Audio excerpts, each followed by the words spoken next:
hidup disempitkan oleh Allah Ta'ala. Padahal pagi petang tahajud, malam bertahajud, pagi doa kepada Allah, nampaknya belum Allah Ta'ala berikan kelapangan hidup. Padahal di dalam doa-doa, di dalam ajaran-ajaran, barang siapa yang melaksanakan ini, Allah akan lapangkan hidup. Ternyata Allah cegah kelapangan hidup atas diri kita, malah yang Allah beri atas diri kita ini kesempitan hidup. Kesempitan hidup itulah sebenarnya yang Allah berikan pada diri kita berupa rahmat, nikmat yang besar yang Allah berikan pada diri kita.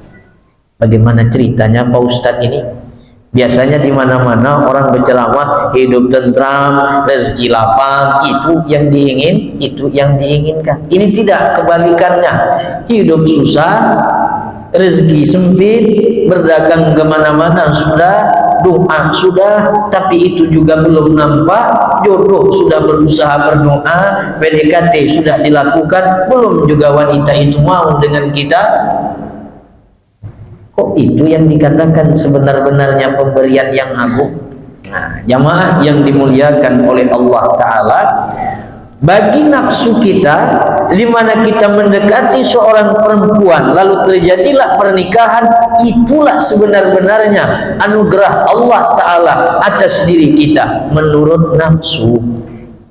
Di mana kita berdagang lalu hasil segala rezeki yang kita harapkan, mengucurlah rezeki dari dagang yang kita jalankan, menurut kita itu ialah pemberian dari Allah Ta'ala, ya, namun kadang-kadang berselimut juga dengan nafsu. Rezeki yang dikatakan rezeki, di mana Allah Ta'ala cegah kita daripada untuk mendapatkan rezeki, mampu tidak kita bersabar. Di saat kita bersabar, itulah anugerah yang sebenar-benarnya yang Allah berikan kepada kita. Ketimbang rezeki yang Allah berikan kepada kita tapi tidak ada syukurnya, tidak ada sabarnya, maka itu bukan rezeki tetapi istidraj.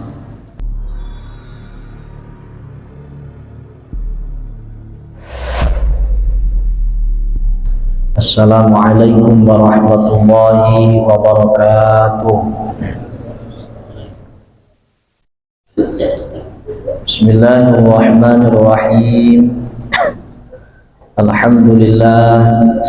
Alhamdulillahillazi fataha babal fahmi liman syaa'a min ibadihi fafahamahu ma aradahu bi ahbabihi.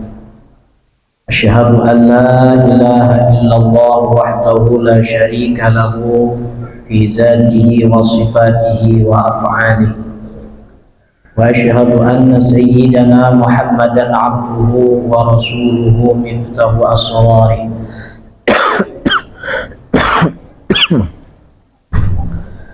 Allahumma salli wa sallim ala sayyidina Muhammadin al-mahbub fi aqwalihi wa af'alihi wa ahwalihi wa ala alihi wa ashabihi wa zuriyatihi wa atba'ihi, amma ba'd.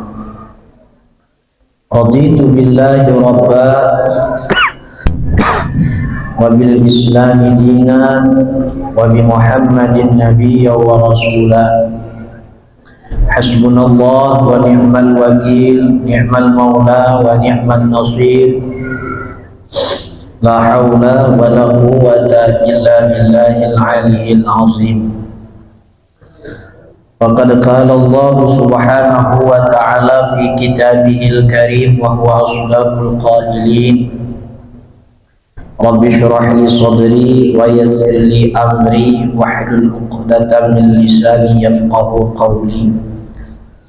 Wa qala wa alqaitu 'alaikum mahabbatan minni wallahu a'lam bi muradih. Hadirin wal hadirat jamaah salat maghrib yang dimuliakan oleh Allah Subhanahu wa taala.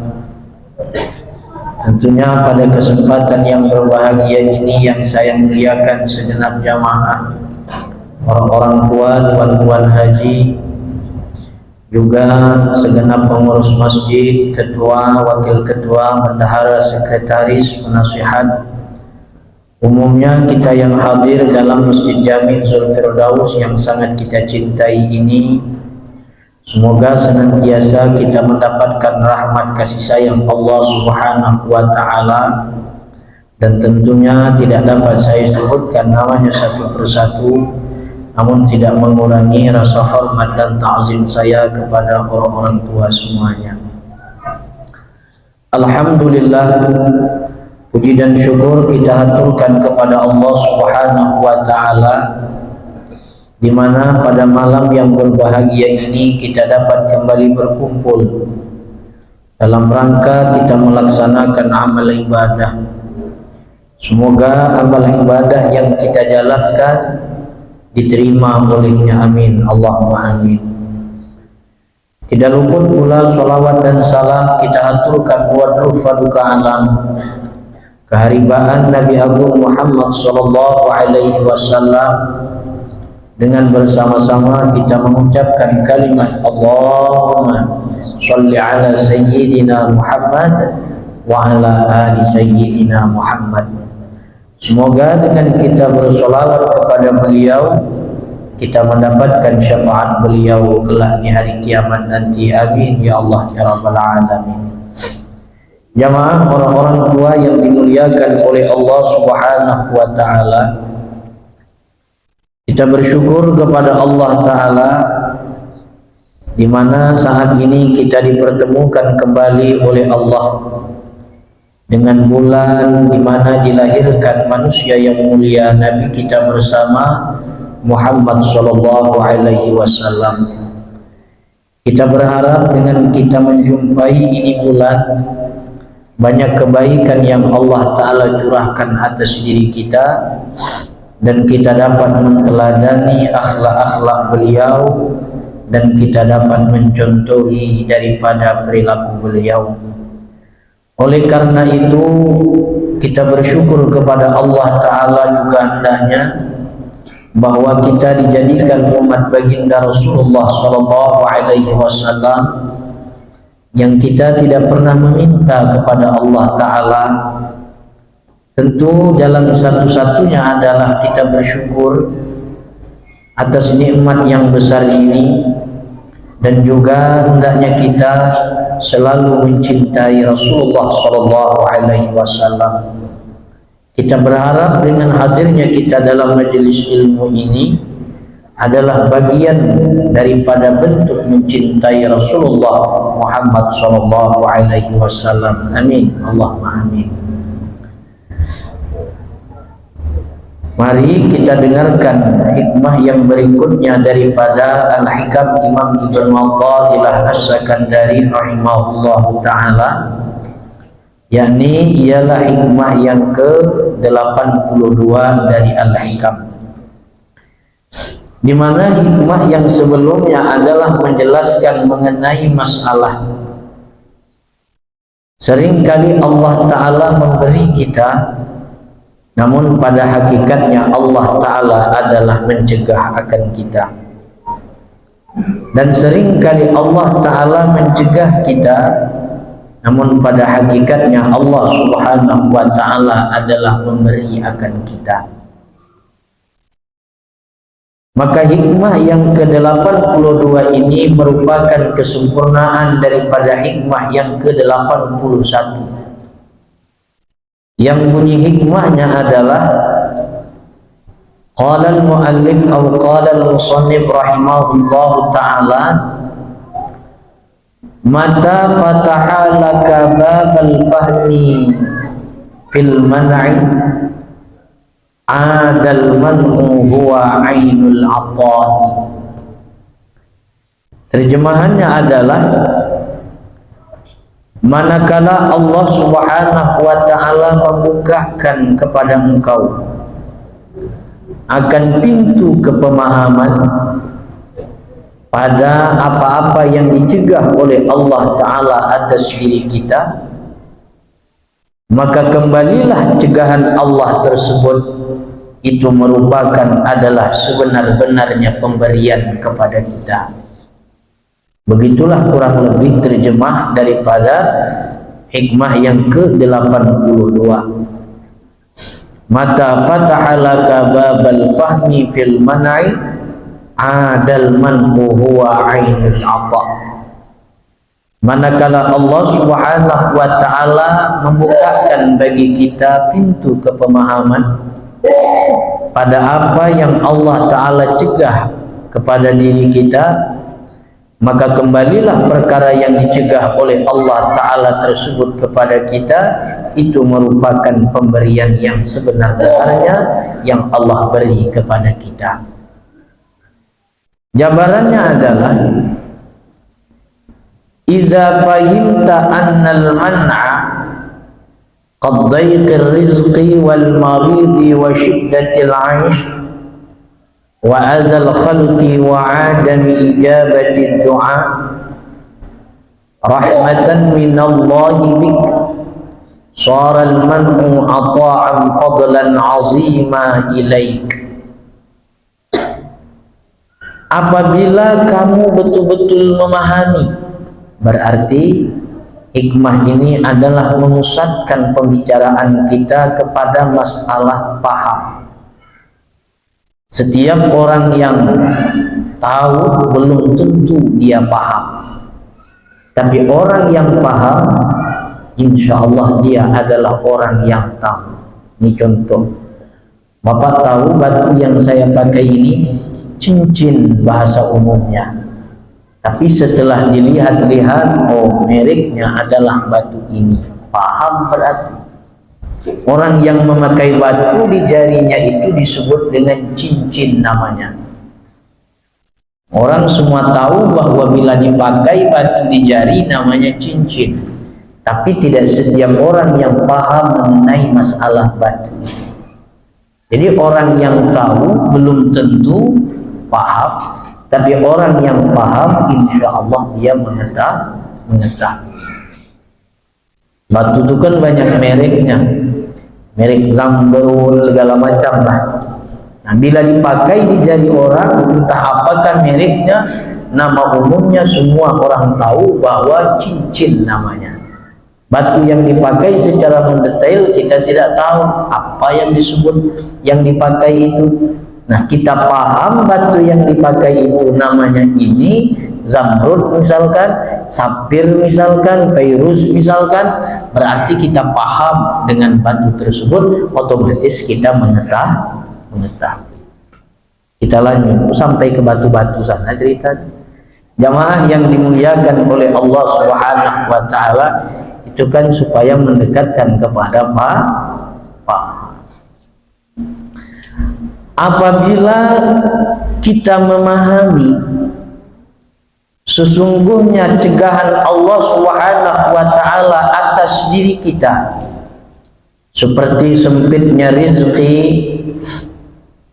Allah ta'ala berikan sakit, susahnya hidup, orang menyakiti kita, dan tidak diijabahnya doa menurut kacamata kita, semuanya itu adalah rahmat dari Allah Ta'ala kepada kita, dan cegahan Allah Ta'ala itu sebenar-benarnya adalah anugerah yang agung yang Allah berikan kepada kita.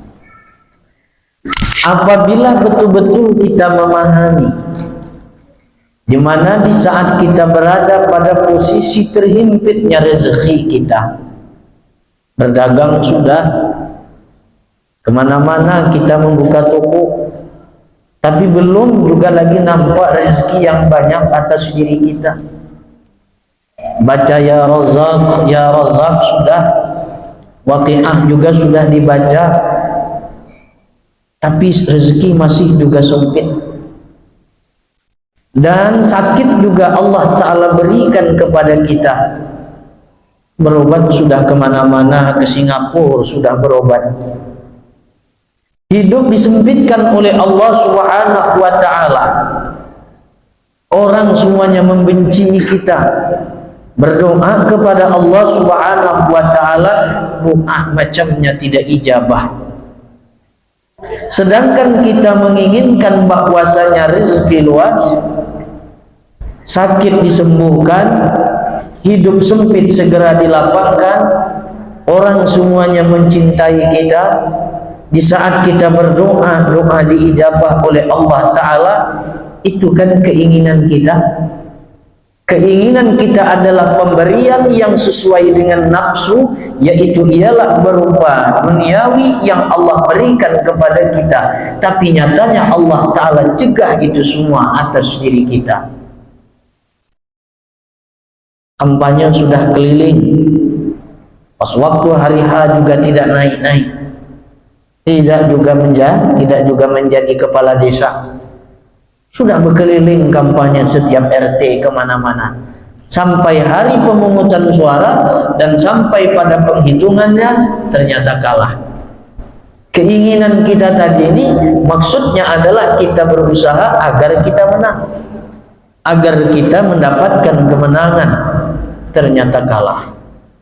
Nah, kalau kita paham dengan sebenar-benarnya apa yang Allah Ta'ala cegah kepada kita, bahwa kita tidak dimenangkan oleh Allah, berdagang sudah kemana-mana. Kalau kita paham bahwa dari dagang yang kita jalankan itu tidak juga mendapatkan keberuntungan, sebenarnya ketidakberuntungan, tidak ada menangnya di dalam lomba yang kita ikut kontes di dalamnya, maka ketidakmenangan atas diri kita itu sebenarnya adalah pemberian rahmat yang agung, yang besar yang Allah berikan atas diri kita. Berobat sampai ke Singapura, berobat habis duit tanah sampai terjual. Pulang ke Indonesia, penyakit belum juga sembuh. Penyakit yang belum juga sembuh itu adalah Allah berikan kepada kita, Allah cegah kesembuhan pada diri kita. Penyakit yang tidak sembuh itu, kalau betul-betul kita memahami, itulah sebenar-benarnya pemberian yang agung, yang besar yang Allah berikan atas diri kita. Jamaah yang dimuliakan oleh Allah Subhanahu wa Ta'ala, hidup disempitkan oleh Allah Ta'ala, padahal pagi petang tahajud, malam bertahajud, pagi doa kepada Allah, nampaknya belum Allah Ta'ala berikan kelapangan hidup. Padahal di dalam doa-doa, di dalam ajaran-ajaran, barang siapa yang melaksanakan ini, Allah akan lapangkan hidup. Ternyata Allah cegah kelapangan hidup atas diri kita, malah yang Allah beri atas diri kita ini kesempitan hidup. Kesempitan hidup itulah sebenarnya yang Allah berikan pada diri kita berupa rahmat, nikmat yang besar yang Allah berikan pada diri kita. Bagaimana ceritanya Pak Ustadz ini? Biasanya di mana-mana orang berceramah hidup tentram, rezeki lapang, itu yang diinginkan. Ini tidak, kebalikannya. Hidup susah, rezeki sempit, berdagang kemana-mana sudah, doa sudah, tapi itu juga belum nampak. Jodoh sudah berusaha berdoa, PDKT sudah dilakukan, belum juga wanita itu mau dengan kita. Kok itu yang dikatakan sebenar-benarnya pemberian yang agung? Nah, jamaah yang dimuliakan oleh Allah Ta'ala, bagi nafsu kita, di mana kita mendekati seorang perempuan lalu terjadilah pernikahan, itulah sebenar-benarnya anugerah Allah Ta'ala atas diri kita menurut nafsu. Di mana kita berdagang lalu hasil segala rezeki yang kita harapkan, mengucurlah rezeki dari dagang yang kita jalankan, menurut kita itu ialah pemberian dari Allah Ta'ala, ya, namun kadang-kadang berselimut juga dengan nafsu. Rezeki yang dikatakan rezeki, di mana Allah Ta'ala cegah kita daripada untuk mendapatkan rezeki, mampu tidak kita bersabar. Di saat kita bersabar, itulah anugerah yang sebenar-benarnya yang Allah berikan kepada kita. Ketimbang rezeki yang Allah berikan kepada kita tapi tidak ada syukurnya, tidak ada sabarnya, maka itu bukan rezeki tetapi istidraj. Jadi jamaah orang-orang tua yang dimuliakan oleh Allah Subhanahu wa Ta'ala, Wallahu rahimun bik la yamna'uka li'ajzin wa la bukhlin bal li'ilmihi anna al-man'a khairun laka fil 'aqibah. Allah Subhanahu wa ta'ala sangat menyayangi kita. Allah ta'ala sangat menyayangi kita. Dan Allah ta'ala tidaklah mencegah akan kita. Bukan berarti Allah ta'ala itu lemah. Bukan berarti Allah ta'ala bakhil kepada kita. Tetapi Allah ta'ala tahu sesungguhnya pencegahan itu sebenarnya lebih baik pada diri kita untuk di belakang hari. Jamaah yang dimuliakan oleh Allah ta'ala, Allah sebenarnya sangat menyayangi kita. Jangankan orang yang beriman, yang tidak beriman pun dikasihi oleh Allah ta'ala. Apa bukti disayangi oleh Allah ta'ala? Orang-orang yang tidak beriman tersebut masih dapat bernapas, rezeki masih banyak diberikan oleh Allah ta'ala. Kalau memang benar-benar Allah membenci mereka, Allah luluh lantahkan mereka, tidak ada orang kafir di muka bumi ini. Tapi tidak, Allah ta'ala matikan mereka. Begitu ajal yang sudah ditentukan oleh Allah, baru time kematian itu tiba. Nah, kita wajib meyakini bahwa Allah ta'ala itu sangat menyayangi kita, orang-orang yang beriman. Dan orang-orang yang beriman yang saleh itu lebih lagi disayangi oleh Allah. Orang yang saleh yang duduk di majelis ilmu lebih dicintai oleh Allah. Orang yang duduk di majelis ilmu karena Allah lebih lagi disayangi oleh Allah. Berdagang masih juga belum dapat untung. Berceramah sudah kemana-mana berkeliling menegakkan la ilaha illallah, tapi juga tidak ada untungnya. Mana ijabah doa? Allah Subhanahu wa ta'ala tidak memberi kita apa yang menurut nafsu kita, bukan berarti Allah ta'ala tidak mampu memberikan. Bukan berarti Allah ta'ala bakhil kikir kepada kita, tidak. Tapi bal ilmihi annal man'a khairun laka fil aqibah. Tetapi Allah ta'ala mengetahui bahwa dicegahnya bagi kita itu lebih baik untuk di belakang hari atas diri kita. Oh, orang ini setelah sakit baru dapat mengucap astagfirullahalazim. Selama ini waktu dia tidak sakit, tak ada lisannya mengucapkan astagfirullahalazim. Orang ini setelah dia kalah di dalam kontes, baru dia menyadari tentang hikmah takdir Allah. Selama ini dia tidak memahami. Orang ini setelah dibangkrutkan oleh Allah Subhanahu wa ta'ala, baru tahu siapa yang kaya sejatinya adalah Allah. Selama ini jaya dia, kaya dia lupa kepada Allah Subhanahu wa ta'ala. Jadi Allah Subhanahu wa ta'ala mencegah kita, Allah ta'ala hambat, dan Allah ta'ala tidak beri sesuatu yang menurut nafsu kita. Mungkin barangkali cegahan itu yang baik menurut Allah ta'ala atas diri kita. Macam meja ini, yang menurut baik dalam pandangan meja ini Pak Tukang lah yang bikin meja. Jangan meja yang ikut berkomentar terhadap meja ini tadi, hidupnya meja. Meja minta pula lagi apa namanya? Dikasih pula papan di atas ini, dikasih ini lagi. Yang tahu betul Pak Tukang. Kata Pak Tukang, jangan dikasih ini lagi, tak usah diberi ini lagi, kata Pak Tukang. Begini saja sudah cantik. Meja tidak perlu menyerahkan, meja tidak perlu berkomentar kepada Pak Tukang, karena Pak Tukang paham sekali apa yang lebih patut dibaguskan, lebih patut ditambah, tidak perlu. Nah, kita pun demikian dengan Allah Subhanahu wa ta'ala. Allah ta'ala tahu dengan kita ini. Allah ta'ala cegah rizki atas diri kita. Allah paham sekali dengan keadaan kita. Kalau diberi rizki takutnya jadi sa'labah. Kalau diberi kekayaan yang berlimpah-limpah takutnya jadi karun.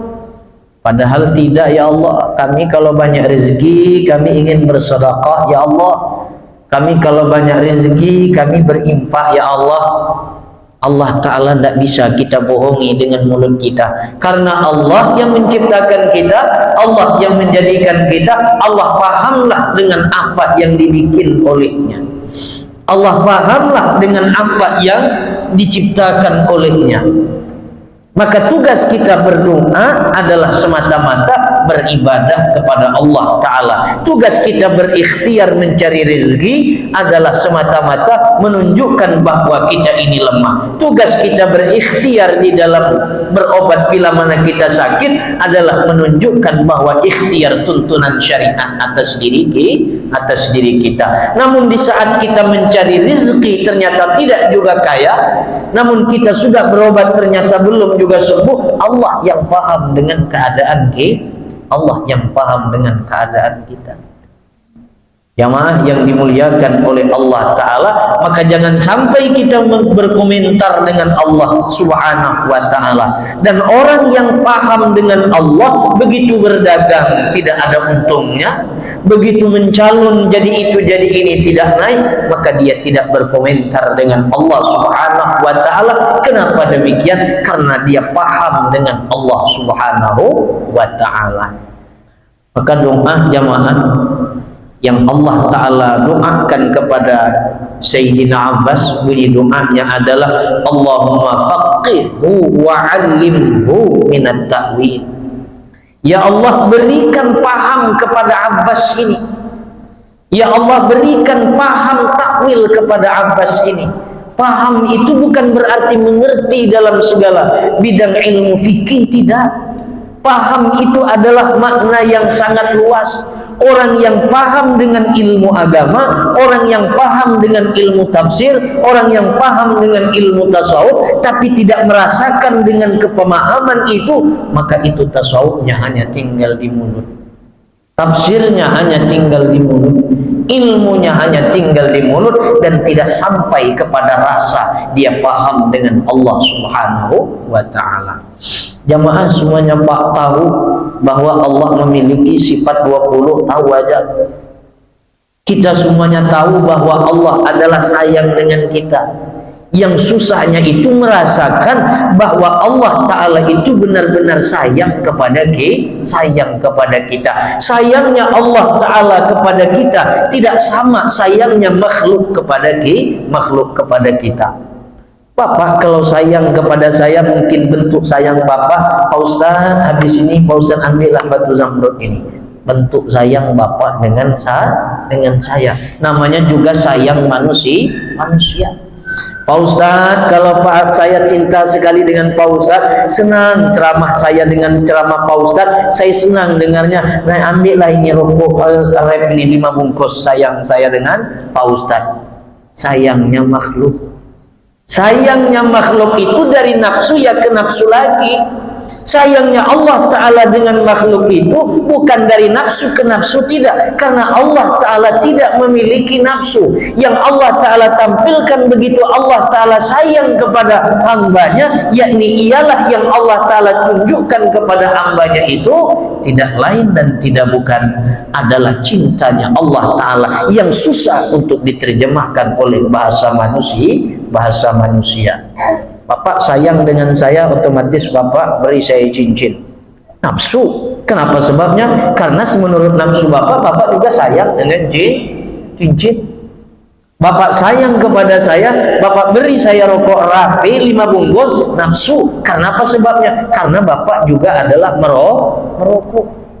Nah, sayangnya Allah Ta'ala kepada hambanya bukan berdasarkan dengan nafsu jamaah. Nah, jamaah yang dimuliakan oleh Allah Ta'ala, karena Allah Ta'ala itu sayang dengan hambanya, kita dituntut untuk paham dengan sayangnya Allah Ta'ala kepada kita dengan cara ilmu pengetahuan yang sudah Allah Ta'ala tumpahkan di alam semesta ini. Maka belajar ilmu tasawuf supaya kita mengerti dengan cara sayangnya Allah Ta'ala kepada kita. Menurut nafsu, anak yang baru dilahirkan umur 5 tahun, menurut nafsu kita, karena kita sayang dengan anak kita, anak itu tidak usah dimatikan. Tapi Allah sayang dengan anak itu lain modelnya. Tapi Allah Ta'ala sayang dengan bapaknya lain modelnya, dimatikan oleh Allah Ta'ala itu anak. Menurut kita baru sudah menikah dalam 1 bulan, belum sampai lagi 1 bulan, kita sangat sayang dengan istri kita, karena kita sangat cinta dengan istri kita, tidak mau istri kita meninggal dunia. Tapi Allah lain cara sayangnya Allah Ta'ala kepada kita dan juga kepada istri kita. Maka cara sayangnya Allah kepada kita bukan berpijak dengan nafsu, beda dengan sayangnya kita sesama manusia. Maka oleh karena itu kita dituntut untuk paham dengan Allah Subhanahu wa Ta'ala. Nah, jamaah yang dimuliakan oleh Allah Ta'ala, Allah Ta'ala itu sangat cinta kepada hambanya. Allah Ta'ala tidak memberi kepada kita dengan sesuatu menurut nafsu kita, bukan karena Allah bakhil, bukan karena Allah tidak mampu menurunkan emas saat ini kepada kita, bukan. Tapi Allah paham sekali dengan kita, karena lantaran kita ini adalah diciptakan olehnya. Allah paham. Allah paham. Jamaah yang dimuliakan oleh Allah Subhanahu wa Ta'ala, dicontohkan di dalam kitab Iqazul Himam, qasabiyin ra'a ta'aman hasanan aw halawa aw asalan wa bihi samun wa abuhu alimun bima fihi wa kullama batasha as-sabyu lidhalika at-ta'am radduhu abu fas-sabiyyu yabki alayhi li'adami ilmi wa abuhu yarudduhu bil khahri liwujudi ilmi. Falau aqala as-sabiyyu ma fihi ma batasha ilaihi wal alima nasaha bihi wa shiddati ra'fatihi bihi. Di dalam kitab Iqazul Himam dicontohkan seperti seorang bocah, seorang anak kecil yang melihat makanan yang sangat bagus, yang melihat manisan-manisan yang sangat baik, tapi di dalam manisan itu mengandung racun. Di dalam manisan itu mengandung racun. Dan bapaknya tahu bahwasanya di dalam manisan itu ada racun. Maka sewaktu manisan itu mau diambil oleh si anaknya ini tadi, maka bapaknya menahan, mencegah, jangan diambil. Apa yang dialami oleh si anak kecil tadi? Permen ini tadi, begitu mau diambil oleh si bapaknya, maka menangislah si anak kecil ini tadi. Kenapa sebab menangis anak kecil ini tadi? Karena anak kecil ini tadi tidak mengetahui bahwa di dalam itu permen, di dalam itu manisan ada racun. Padahal bapaknya ini tadi mengambil bukan karena bapaknya tidak sayang kepada anaknya, bahkan untuk menyelamatkan si anaknya, bahkan karena cintanya bapak ini kepada si anaknya. Kalau anak ini berakal, kalau anak ini paham betul-betul maksud dan ketujuan si bapaknya ini tadi, maka dia tidak akan menangis, dan dia tidak akan merasa bahwa bapaknya ini benci terhadap dia. Begitulah gambarannya Allah Subhanahu wa Ta'ala dengan kita. Allah Ta'ala belum melapangkan rezeki kita, bukan berarti Allah benci dengan kita. Takutnya rezeki itu menjadi lalai kita kepada Allah Ta'ala, yang tadinya duduk di majelis ilmu kita rajin, dengan banyaknya ayam akhirnya mengurus ayam sehingga tidak sempat lagi duduk di majelis ilmu. Maka Allah berikan seala kadar. Allah Ta'ala tidak menaikkan kita dalam satu buah jabatan padahal kita sudah ikut kontes pesta di dalamnya, bukan berarti Allah benci dengan kita, tidak. Tapi Allah Ta'ala paham, mungkin kalau dinaikkan jabatan sombong, takutnya jadi Fir'aun kita, takutnya jadi Qarun kita. Allah Subhanahu wa Ta'ala tidak menurunkan segala kehendak nafsu kita, bukan Allah benci dengan nafsu kita. Kadang-kadang nafsu kita ini adalah membabi buta, maka Allah Ta'ala sayang dengan kita, Allah rem sedikit terhadap apa keinginan kita. Contohnya tadi adalah seperti anak kecil yang melihat manisan, di dalamnya itu ada racun dan dia tidak mengetahui, tapi bapaknya mengambil dengan paksa. Nah, orang yang menuruti nafsu yang tidak paham dengan Allah Subhanahu wa taala atas apa yang Allah kehendaki pada diri kita, begitu berdagang bangkrut, begitu berdoa tidak diijabah, lah macam-macam menuding Allah. Ini Allah kuasa tidak? Ini Allah taala cinta tidak dengan aku nih? Kalau tidak cinta, untuk apa kau jadikan aku? Nauzubillahi min. Karena kita tidak paham tadi. Jamaah yang dimuliakan oleh Allah Subhanahu wa taala. Lagi contohnya, karajulin sana'a ta'aman jaydan wa 'amalan fiha musatan wa mukhatan aw khazaran wa adda bihi liman la ya'rif wa kullu man ra'ahu wa lam ya'rif ma fihi batashan nafsu ilayhi falau 'alima ma fihi batashan nafsuhu fa idza nahahu 'anhu man 'alima ma fihi ittamahu li'adami fahmi. Contohnya lagi seperti seseorang yang membuat makanan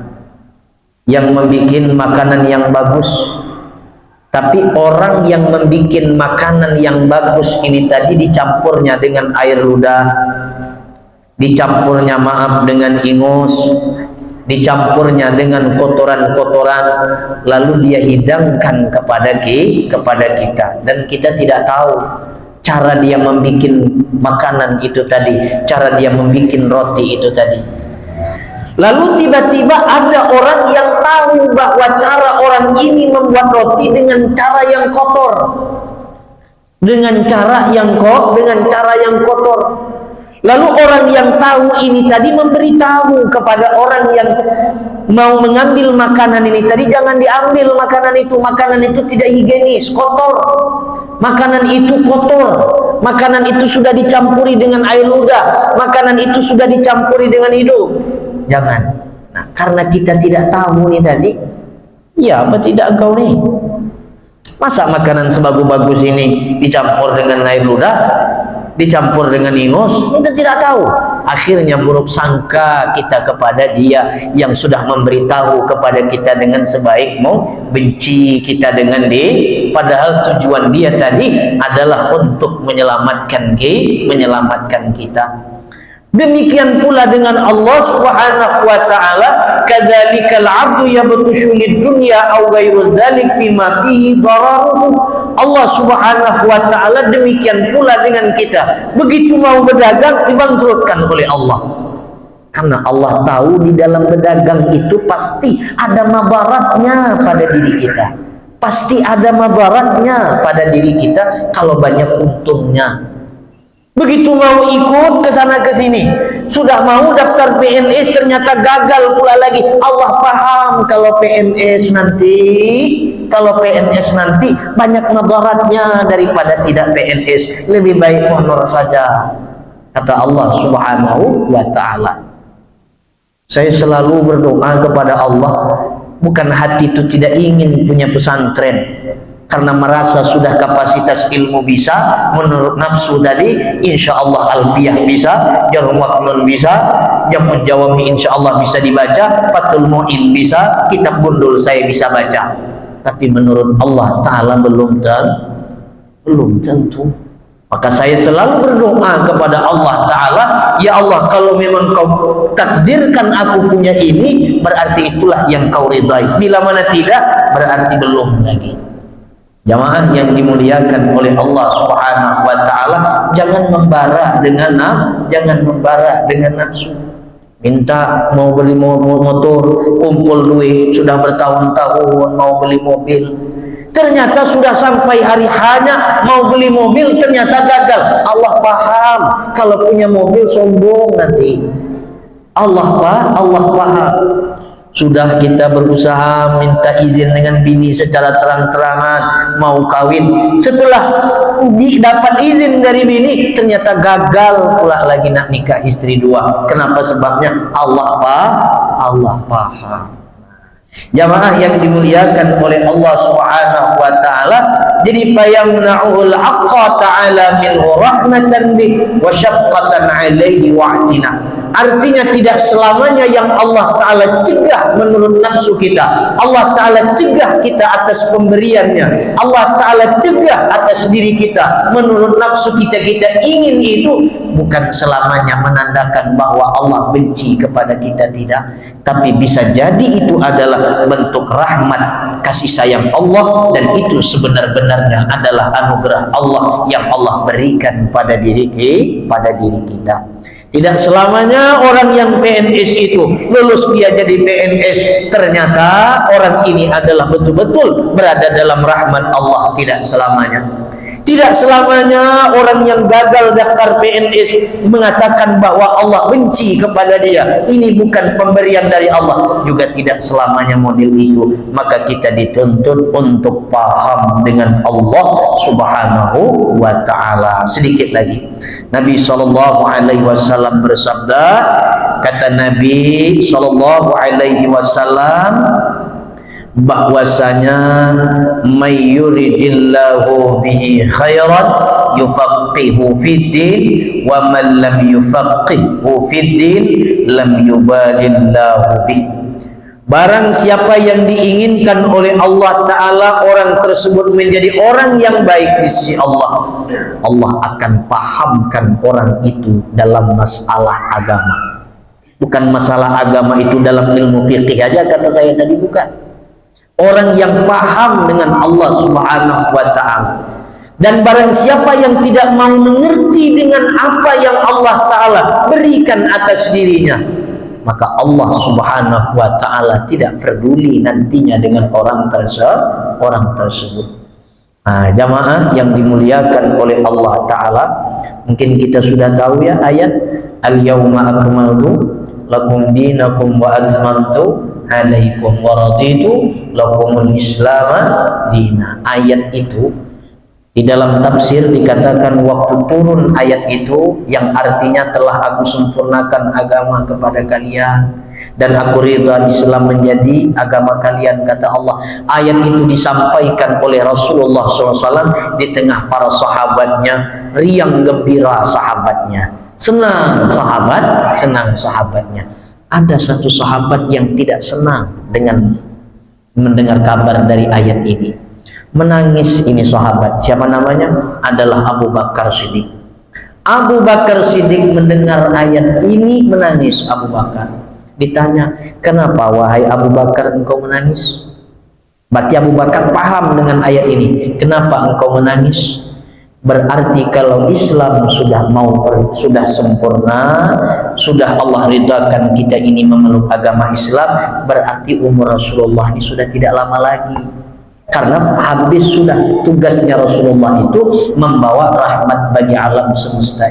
Kalau rahmat itu sudah sempurna, sang pembawa rahmat akan diambil oleh sang pemilik rahmat.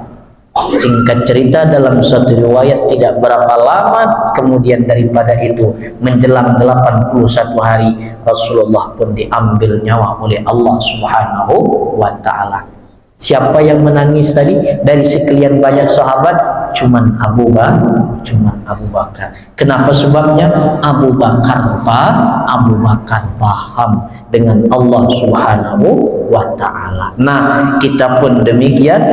Bila kita menemui kegagalan dalam dunia ini yang tidak sesuai dengan nafsu kita, mestilah kita hendaklah menjadi orang yang paham dengan Allah Subhanahu wa Ta'ala. InsyaAllah minggu akan datang akan kita lanjut hikmah yang ke-83, al-aqwam zahiruha ghurratun wa batinuha ibratun. Seluruh alam semesta ini zahirnya itu adalah menipu, dan hakikat sebalik alam semesta ini itu ada pelajaran yang tersingkap di dalamnya.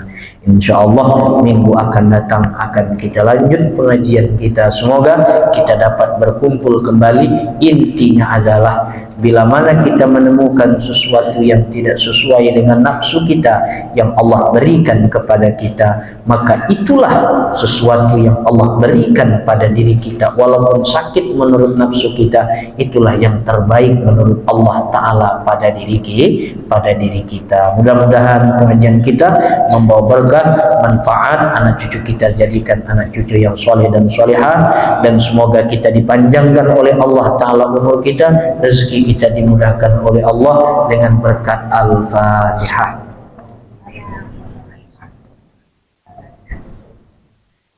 الله بها يا الله بها يا الله بحسن الخاتمة يا الله بها يا الله بها يا الله بحسن الخاتمة يا الله بها يا الله بها يا الله بحسن الخاتمة سبحان ربك رب العزة عما يصفون والسلام على المرسلين والحمد لله رب العالمين. تقبل الله منكم. Ampun, maaf, minta halal minta ridha. Akhir kata dari saya, wallahu muwaffiq ila aqwamit thariq.